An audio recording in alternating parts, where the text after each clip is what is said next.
नमस्कार. यतो धर्म ततो जय. मागील चिंतनामध्ये आपण श्रीमद भगवद्गीता याच्या बाबत चिंतन करायला सुरुवात केलेली होती आणि त्यावेळेस आपण पाहिलं होतं की श्रीमद भगवद्गीता ही कोणासाठी आहे तर सर्वांसाठी आहे. त्याची तोंड ओळख करून घेताना आपण विचार केला होता की संन्यासीसाठी आहे, त्यागीसाठी आहे का संसारीसाठी आहे. तर ते सगळ्यांसाठी आहे. पण आज जो समाजामध्ये एक प्रचलित विचार आहे त्यामुळे ते सगळ्यांना असं वाटतं की ते त्यागी, संन्यासी आणि जे कोण संसारी नाही त्या लोकांसाठी गीता आहे. परंतु त्यावेळेस मागच्या वेळेस आपण पाहिलेलं होतं की त्या ह्याच्यामध्ये 4 पात्र आहेत. एक धृतराष्ट्र, संजय, भगवान कृष्ण आणि अर्जुन. धृतराष्ट्राचे आपण जे ठराविक धृतराष्ट्र म्हणजे कोण, धृत येन राष्ट्र, जे काय आहे जे राष्ट्राला धरून बसलेला आहे तो म्हणजे धृतराष्ट्र. राष्ट्राला धरून बसलेला म्हणजे ज्याला सत्ता हवी आहे, जो सत्तेसाठी हापापला आहे आणि सत्ता सोडत नाही तो धृतराष्ट्र. सत्ता म्हणजे जे राजकारणी लोकांच्याकडे सत्ता असते त्या सत्तेने नव्हे, तर म्हणजे प्रत्येकाला वाटत असते की मी जे काही सांगतो ते सगळ्यांनी करायला पाहिजे. या भूमिकेतून ती सत्ता हा विषय येतो आणि त्या दृष्टिकोनातून ज्यावेळेस आपण विचार करू तेव्हा मागच्या वेळेस पाहिलं होतं की गीतेमध्ये श्लोक, ते महाभारतामध्ये सगळ्या गोष्टी आहेत.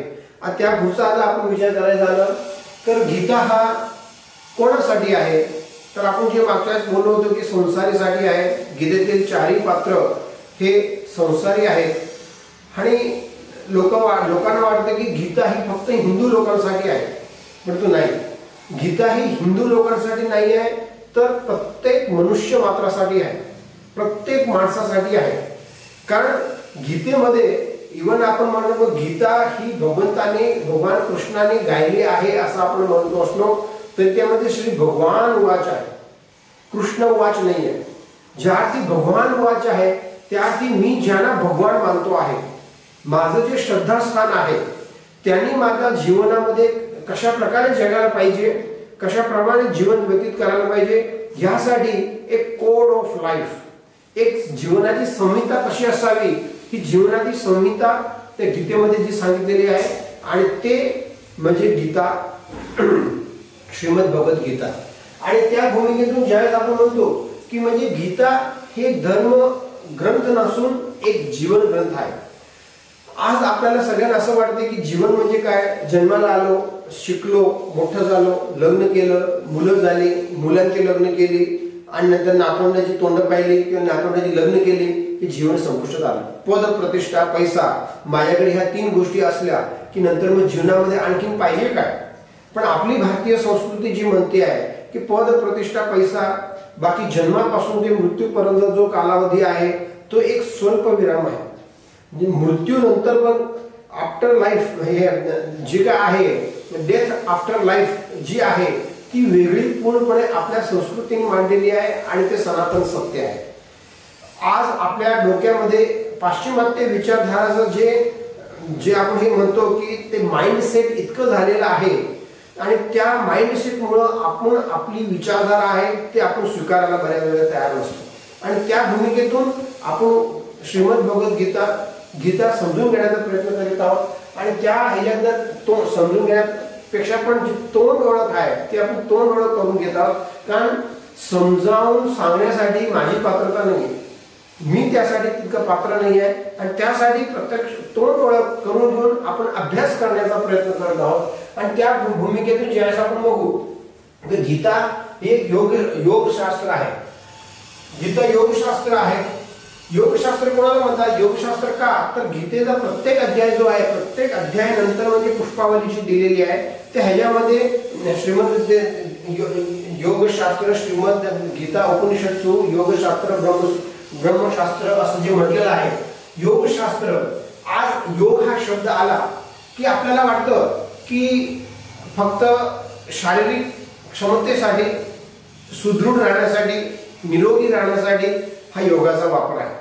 योग म्हणजे टू द जॉईंट, जोडले जाणे. कोणाशी कशा प्रकारे हे आपल्याला जे आहे म्हणजे योग ह्या शब्दाला, योग म्हणजे थोडक्यात जे डेमॉन्स्ट्रेशन करू शकतो, प्रॅक्टिकली जीवनात आणू शकतो, त्याला आपण योग म्हणतो. या भूमिकेतून जो योग आहे म्हणजे जे ही गीता जी आहे ती योगशास्त्र आहे.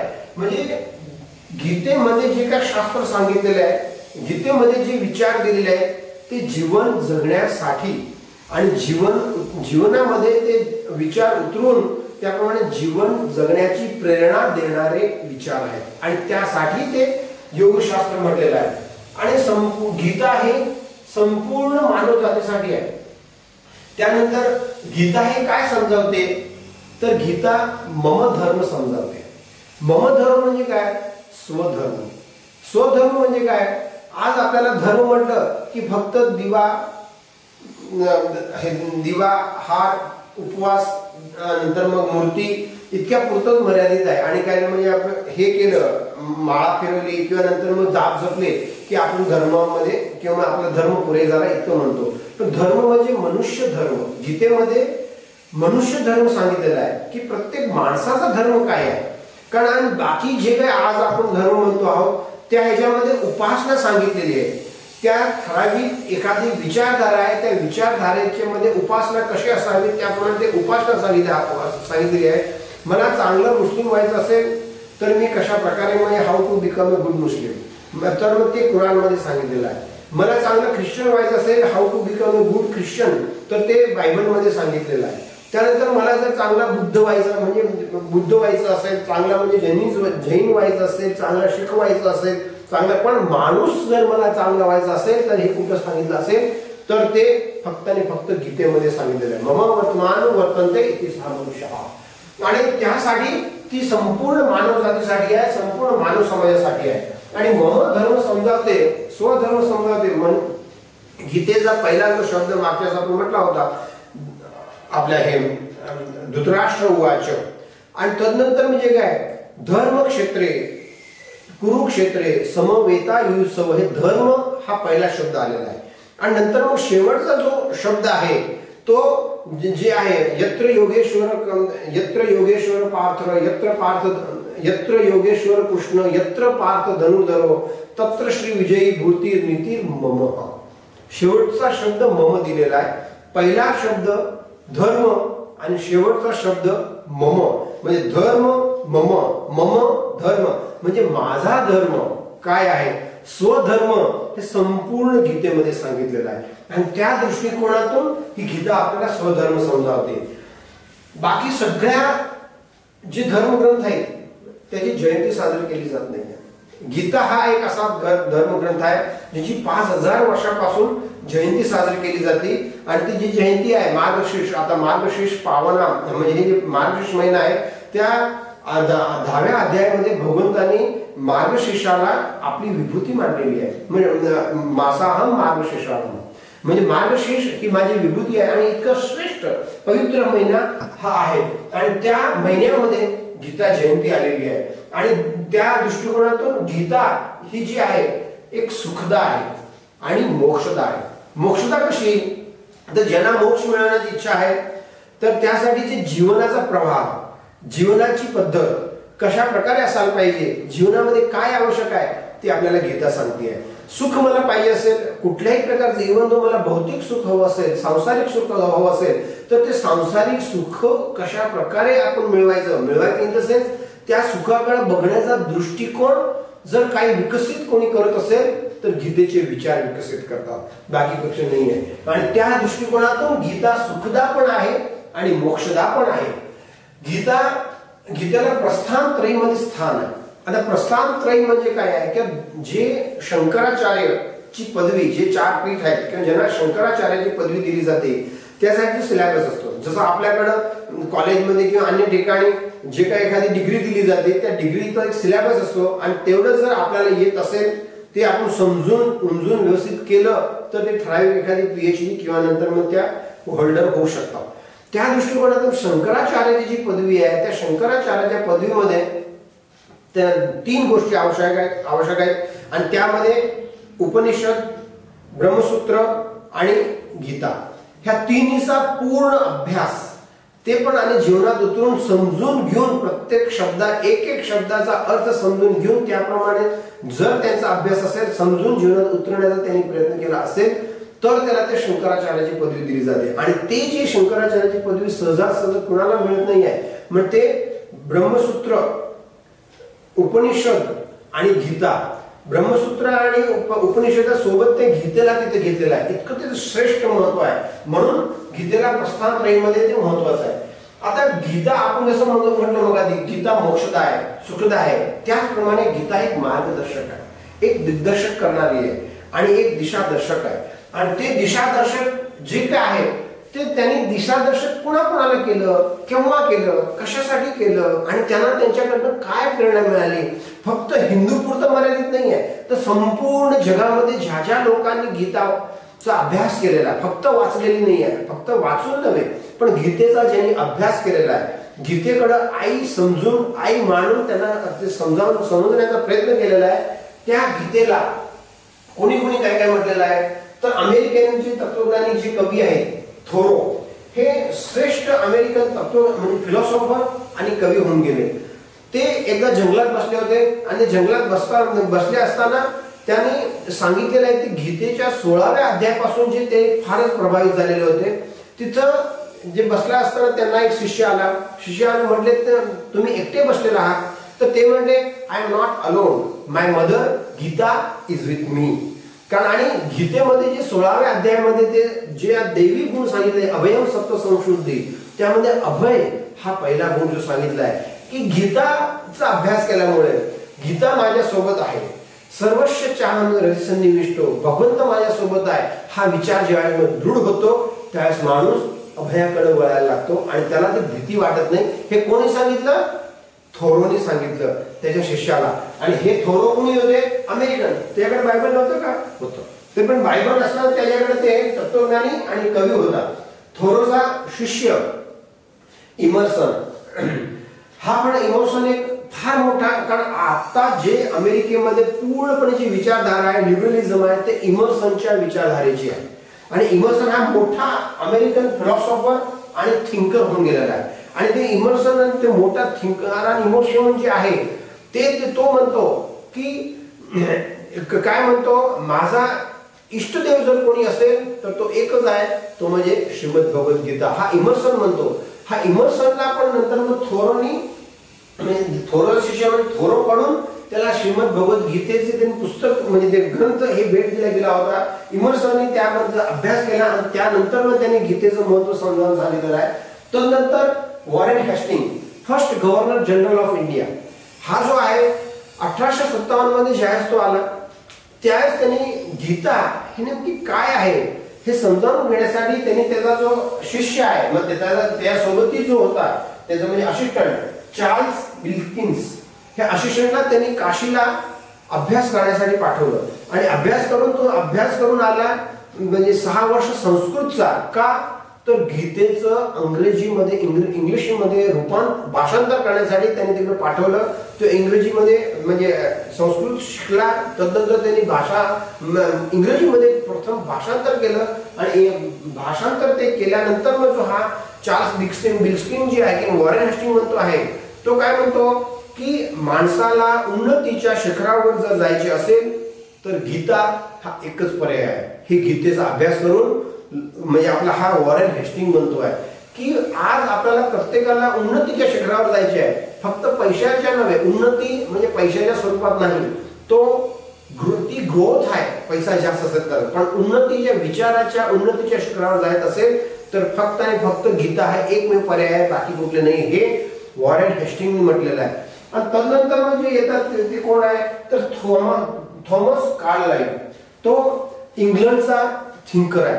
आणि त्यांनी जे कार्लाइलने जे म्हटलेलं आहे तो ज्यावेळेस मी इमर्सनला भेटतो तेव्हा तो इमर्सनला गीता देतो व सांगतो, कार्लाइल हे ब्रह्मकाव्य आहे आणि हे ब्रह्माचं ज्ञान आहे. आणि हे आपण ब्रह्माचं ज्ञान जर वाचलं तर ब्रह्ममय होण्यासाठी आपल्याला योग्य संधी भेटू शकेल. आणि त्यानंतर मग जो दुसरा जो आहे H.F. मॉडेल, इंग्लंड, तो यहुदी होता. यहुदी असताना त्यांनी इंग्लंड ह्याचा अभ्यास केला आणि अभ्यास करून त्या केल्यानंतर मग त्यांनी सांगितलं की मी बायबलचा पण अभ्यास केलेला आहे आणि गीतेचा पण अभ्यास केलेला आहे, पण बायबल हे गीतेचं सार आहे. मग गीतेमधून बायबल घेतलं गेलेलं आहे किंवा म्हणजे गीतेचं सार आहे असं त्यांनी म्हटलं आहे. म्हणजे गीता ही श्रेष्ठ आहे आणि सेकंडरी बायबल आहे. ह्या दृष्टिकोनाने कोण म्हणतात तर H.F. मॉडेन यांनी सांगितलेलं आहे. नंतर मग दारा शिकोह जो एक औरंगजेबचा मोठा भाऊ आहे आणि आपल्याला शहाजहानचा मुलगा, तो काय म्हणतोय ब्रह्मज्ञानासाठी गीता वाचायला पाहिजे. मी जर गीतेबद्दल बोलू लागलो तर माझी जीभ लहान पडणार व जर मी गीतेबद्दल लिहायला बसलो तर माझी पेन पुरणार नाही. असे दोन्ही बाबी श्रीमद भगवद्गीतेमध्ये आहेत. आणि हे कोण सांगतो तर एक मुस्लिम व्यक्ती गीतेबद्दल सांगतो आहे. त्यांनी कुराणचा अभ्यास पूर्ण केलेला होता. जसं वरती जे आहे ते सगळे बाहेरचे अमेरिकन, इंग्लंडची, यहुदी सगळ्यांनी बायबलचा पण अभ्यास केला होता. बायबलचा अभ्यास करून ते गीता ही श्रेष्ठ कशी आहे हे सांगितलं. त्याचप्रमाणे हे दारा शिकोहनी पण हे कसं गीता ही श्रेष्ठ कशी आहे ते सांगितलं. तदनंतर राव बहादूर चिंतामणी हे जे आहेत ते दक्षिणेचे चिंतक आहेत. ते जे सांगतात गीता हे भवन आहे, त्याचा पाया युद्ध आहे, त्याचा वरचा मजला आहे विश्वरूप दर्शन आणि त्याचं जे टोक आहे करिष्ये वचनम तव. हे करिष्ये वचनम तव संपूर्ण गीता भगवंताने अर्जुनाला सांगितली. त्यावेळेस म्हणजे अर्जुन म्हणतो करिष्ये वचनम तव, म्हणजे त्या नष्टो मोह स्मृतिर्लब्धा, माझा जो मोह होता, जे माझा मोह निश्चित गेलेला आहे आणि माझी जी स्मृती आहे, मला स्मृती मिळालेली आहे. नष्टो मोहा स्मृतिर्लब्धा. आणि त्यावेळेस त्यांनी सांगितलं की करिष्ये वचनम तव, मी तू जे सांगतो आहेस, तुम्ही जे सांगितलं आहे ते मी करण्याचं वचन देतो आहे.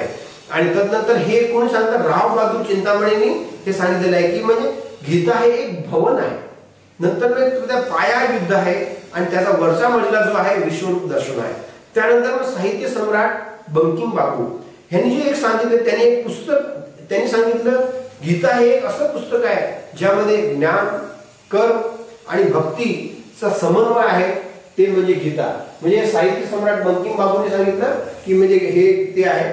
आणि तदनंतर जे येतात स्वामी विवेकानंदांनी जे सांगितलेलं आहे की उपनिषदाचा एक मोठा बगीचा आहे, एक उपनिषदाची बाग आहे आणि त्या बागेमध्ये काय आहे तर अनंत फुले आहेत. आणि ते अनंत जी फुले आहेत त्या फुलेमधून ठराविक निवडक फुलं जी निवडलेली आहेत, ते निवडक फुलं जी आहेत ती म्हणजे 700 फुलाचा एक गुच्छ म्हणजे श्रीमद भगवद्गीता हे स्वामी विवेकानंदांनी सांगितलेलं आहे. त्यानंतर मग ज्ञानेश्वर, आपले म्हणजे महाराष्ट्रामध्ये ज्ञानेश्वर माऊली, ज्ञानेश्वरी जी लिहिलेली आहे ते गीतेचाच अनुवाद आहे, ते मराठीमधलं आहे. आणि ते ज्ञानेश्वर काय म्हणतात, जगामध्ये आईपासून विभक्त झालेले भरपूर मुलं आहेत, त्या सर्वांना आईसोबत जोडून देऊन जर राहायचं असेल म्हणजेच सज्जन धर्म आहे तर तो मग गीता आहे. गीता समजून अन्याला समजावण्याचा प्रयत्न असेल तर ते मोक्ष आणि सुख याचे सदाव्रत गणले जाते, हे ज्ञानेश्वर माऊली म्हणतात. त्यानंतर लोकमान्य टिळकांनी कर्मयोग हे जे आहे गीता कर्मयोग हे पुस्तक छान लिहिलेलं आहे. ते कुठं तर जेलमध्ये बसून लिहिलेलं आहे. ते असे हे लोकमान्य टिळक काय म्हणतात, मी 16व्या वर्षात गीता वाचली, पारायण केले आणि अभ्यास करून गीता रहस्य जेलमध्ये बसून लिहिले आहे. कर्मयोगाचा सिद्धांत, ज्ञानाचा भांडार व सर्वांची टोक असताना सर्वांना समजेल अशी ती गीता आहे असे लोकमान्य टिळक म्हणतात. त्यानंतर महात्मा गांधीजींनी जे लिहिलेलं आहे अनासक्त योग, तर अनासक्त योग मध्ये गांधीजी काय म्हणतात, ह्या जगात जन्म घेणाऱ्याला सर्वांना बाह्य दुःख आहेत. बाह्य दुःखाची मनावर छाप पडते, प्रिंट उमटते आणि ते प्रिंट उमटते. जर मनात बाह्य दुःखाचे बिंब पडले तर माणसाची गती आणि प्रगती होत नाही. गांधीजी म्हणतात मला या जगामध्ये माझ्या जीवनामध्ये अनंत दुःख आहे, पण त्या अनंत दुःखांची म्हणजे प्रिंट किंवा त्याचं प्रतिबिंब माझ्या मनावर कधी उमटलं नाही. त्याचं कारण फक्त एकमेव हे श्रीमद भगवद्गीता आहे.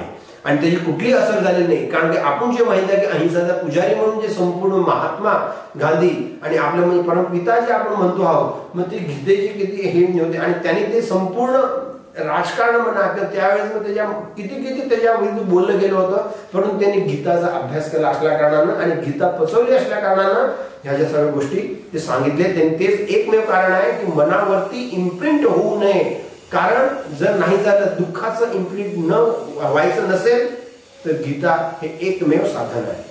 नंतर विनोबाजी, आपण विनोबाचं गीताई हे जे आहे हे आपण वाचतो आहोत आणि लहान होतो तेव्हा माझी आईकडे दुःख असताना जात होतो. हे विनोबाजी म्हणतात की मी जेव्हा लहान होतो तेव्हा मला काही दुःख असेल तेव्हा मी आईकडे जात होतो, माझ्या आईकडे जात होतो.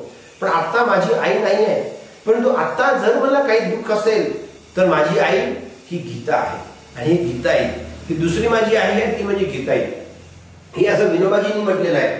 तदनंतर पांडुरंग शास्त्री आठवले, दादाजींनी गीतामृतम हे पुस्तक म्हणजे गीतेच जे आहे आणि लोक असं म्हणतात की दादाजीच्या शरीरामध्ये रक्ताभिसरण नव्हतं तर गीताभिसरण होतं.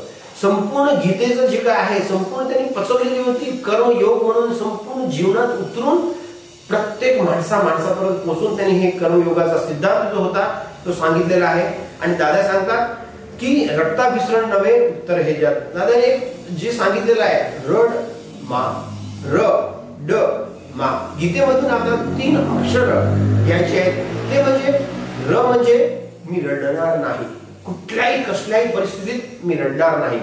ड म्हणजे डरणार नाही, म्हणजे भिणार नाही, कुठल्याही परिस्थितीत मी भिणार नाही. आणि मा म्हणजे मी मागणार नाही, कुणाकडेही मी भीक मागणार नाही.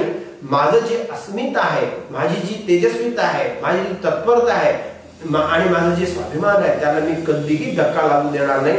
हे 3 शब्द गीतेमधून 3 अक्षर म्हणजे रड मा म्हणजे रडणार नाही, डरणार नाही, भिणार नाही आणि मागणार नाही. आणि ह्या पार्श्वभूमीनुसार अयाचक व्रत दादाजींनी आयुष्यभर अयाचक व्रतनुसार ते जगलेले होते. दादाजींनी गीतेचा संपूर्ण सार जर कुठलं सांगितलं असेल तर त्यामध्ये थोडक्यात जो सांगितलेला आहे काय, केल्याशिवाय मिळत नाही, केलेले फुकट जात नाही, करण्याची शक्ती तुझ्यात आहे, काम करीत जा, हाक मारीत जा, मदत तयार आहे, मी निराश होणार नाही, फुकटचे घेणार नाही आणि लघुता ग्रंथी ठेवणार नाही. ह्याच्यामध्ये संपूर्ण सार जीवनाचा येऊन जातो. मी मी करायला सुरुवात केली तर भगवंत माझ्यासोबत आहेच. ते लगेच माझा मी एक पाय उचलला तो दुसरा पाय लगेच माझा धरतो. म्हणजे आणि मी इव्हन भगवंताच्या कामाला सुरुवात केली पण मी कदाचित मला फेल्युअर मिळालं, कदाचित मला कोणी प्रतिसाद दिला नाही, कदाचित कोणी मला साथ दिली नाही, पण मी निराश होणार नाही. हा सगळ्यात महत्वाचा जो भाग आहे, मी निराश होणार नाही, मी लघुता ग्रंथी ठेवणार नाही, मी इन्फेरियर कॉम्प्लेक्स. कदाचित माझ्यासमोर मोठी व्यक्ती आली असेल, श्रीमंत असेल, पदानं पैशानं प्रतिष्ठानं सगळ्यांमध्ये मोठी असेल, परंतु मी माझी अस्मिता गावणार म्हणजे मी माझी लघुता ग्रंथी मी ठेवणार नाही. आणि दुसरा जो आहे लघुता ग्रंथी ठेवणार नाही ह्या जो भाग आहे. आणि गुरुता ग्रंथी जी आहे ती दुसरा लहान आहे हे पण देणार नाही. हा जो एक गीता संदेश जो दादाजींनी दिला आहे ते जे लोकांनी सांगितलं ते दादाजींनी. त्यानंतर श्री अरविंद आहेत, त्यांनी गीता निबंध लिहिलेला आहे.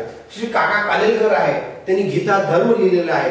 आणि अन्य ठिकाणी बाकी अनंत आपले जे मोठमोठे थोर विचारवंत होऊन गेले, नंतर मग ह्या होऊन गेले, त्यांनी सगळ्यांनी गीतेवरती अलग अलग भाष्य जे आपले मोठमोठे 5 आचार्य होऊन गेलेले आहेत त्यांनी गीतावरती बरेच मोठे भाष्य केलेले आहेत. पण ते भाष्याने ह्याच्यापेक्षा आता जे आहेत इव्हन काही ठिकाणी जे सांगण्यात आलेलं आहे, Gita means not only spiritual book but it is a best book for leadership, business management and way of success in life. Gita is not a scripture of Hinduism but the scripture of the humanity. ह्या ज्या गोष्टी आहेत ह्याप्रमाणे अनंत ज्या आहेत. If person want to become a good speaker then he must be good listener and it is a principle of the good speaker. ह्या ज्या गोष्टी आहेत जर मला तेच विषय जो आहे जर आपल्याला चांगला वक्ता व्हायचा असेल तर चांगला श्रोता मी व्हायला पाहिजे. आणि चांगला श्रोता व्हायचं कसं हे आपल्याला गीता शिकवते. कारण भगवान कृष्ण जे अर्जुनाला सांगतात की तू प्रथम ऐक आणि नंतर या गोष्टीत बोल. आणि ह्या भूमिकेतून ह्या सगळ्या गोष्टी गीतेमध्ये जे मार्गदर्शक, ह्या सगळे जे संपूर्ण जगाचे वेगवेगळे लोक आहेत, त्या संपूर्ण जगाच्या वेगवेगळ्या लोकांना ते मार्गदर्शक ठरलेली आहे. आणि ती मार्गदर्शक जी आहे ती माझ्या जीवनात मी उतरण्याचा प्रयत्न केला तर, मी ते समजून घेण्याचा प्रयत्न केला तर, आणि ते समजून घेत असताना फक्त जे आहे सुरुवात जी आहे ते युद्ध कोणाच्या दरम्यान आहे, तर युद्ध जे आहे आपण म्हणतो की कौरव आणि पांडव. आता कौरव आणि पांडव काय आहे, तर गीतेचं बेसिकली मूळ काय ते थोडक्यात समजून घेऊ की पांडव हे कशात होतं काय, तर ते सद्गुणाचं आहे. कौरव म्हणजे दुर्गुण. तर सद्गुणाचं मूळ काय आहे, आपण म्हणतो तो सद्गुणी आहे किंवा दुर्गुणी आहे. तर सद्गुणाचा आणि दुर्गुणाचं मूळ कोणतं असतं, सद्गुणाचं मूळ आहे धर्म आणि दुर्गुणाचं मूळ आहे अधर्म. धर्म कधी तिथं हे होतो, तर जिथं कृष्ण, वेद आणि ब्राह्मण ह्या तिघांची पूजा केली जाते. आणि ह्या तिघांना जर आपण समजून घेण्याचा प्रयत्न केला तर तिथं धर्म नांदतो. आणि नंतर जिथं अधर्म आहे तिथं धृतराष्ट्र निर्माण होतात. जिथं सत्तेला फक्त धरून ठेवण्यासाठी ते सतत प्रयत्नशील असतात. आणि जे तिथे धृतराष्ट्र असतात त्यांची मुलं कशी असतात, मग थोडक्यात युधिष्ठिर आणि दुर्योधन हे दोन वृक्ष आहेत. पांडव कौरव, हे कौरवाचं मूळ जे आहे ते धृतराष्ट्र आणि नंतर मग दुर्योधन. पांडवाचं जे काय आहे हे युधिष्ठिर, हे दोन जर वृक्ष आपण म्हटले म्हणजे युधिष्ठिर आणि दुर्योधन, तर युधिष्ठिर हा धर्ममय होता आणि दुर्योधन हा क्रोधमय होता. तदनंतर स्कंद जे आहेत मग त्याचा जो बुडका आहे तो युधिष्ठिर म्हणजे ह्याच्याचा जो पांडवाचा आहे तो अर्जुन हा बुडका आहे आणि दुर्योधनचा बुडका असेल तर कर्ण आहे. त्यांचे जे शाखा आहेत म्हणजे ढांप्या आहेत ते ह्याचा जो पांडवाचा जो भीमसेन आहे आणि ह्याच्यातला जो तो शकुनी आहे. तदनंतर भीमसेनच्या नंतर मग फळ आणि पुष्प जे आहेत, वृक्षावर आलेली फळ आणि पुष्प जर कुठली असेल तर नकुल आणि सहदेव हे पांडवाचे फळ आणि पुष्प आहेत. आणि नंतर मग शकुनी म्हणजे ह्याचा कौरव म्हणतात दुशासन हे आहे. आणि ज्यावेळेस मग पांडव असेल तर तिथं धर्म आणि कर्तव्य युक्त असतात आणि जिथं कौरव आहे तिथं धर्म आणि कर्तव्याचा अभाव असतो. थोडक्यात ह्या सगळ्या गोष्टी आहेत ते गीतेमध्ये जे काय आपण म्हणतो कौरव आणि पांडवाचं युद्ध झालं, कौरव आणि पांडवाच्या युद्धामध्ये हे संपूर्ण गीता गायली गेलेली आहे. आणि म्हणजे पांडवांच्या युद्धाच्या सुरुवातीला ही जी गीता गायली गेली आहे आणि त्याच्या मूळ जे आहे ही सगळी त्याची मूळ आहे. आणि ते मूळ आपण जर बघितलं, सांगायचं तात्पर्य की धर्म आपण म्हटलो तर धर्माचं मूळ काय आहे आणि अधर्माचं मूळ काय आहे.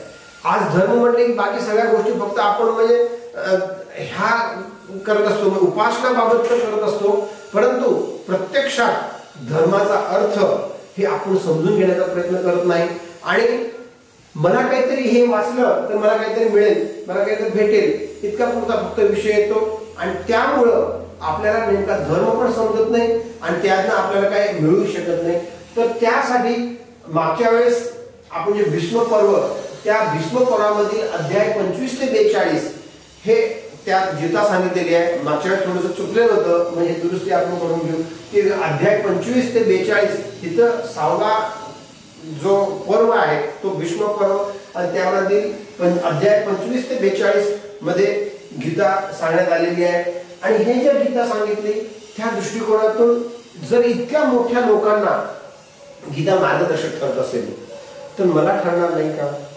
आणि आपण गीतेबद्दल कितीही बोललो किती केलं तरी पण ते कमी असणार आहे. आणि सगळ्या या मोठमोठ्या लोकांना, कारण प्रत्येकाला मोठं व्हायचं असेल तर कोणाची तरी कास धरावी लागते, कोणाची तरी साथ घ्यावी लागते. मी साथ कोणाची घेतो आहे ह्यावरनं माझं भवितव्य आणि माझा विकास अवलंबून आहे.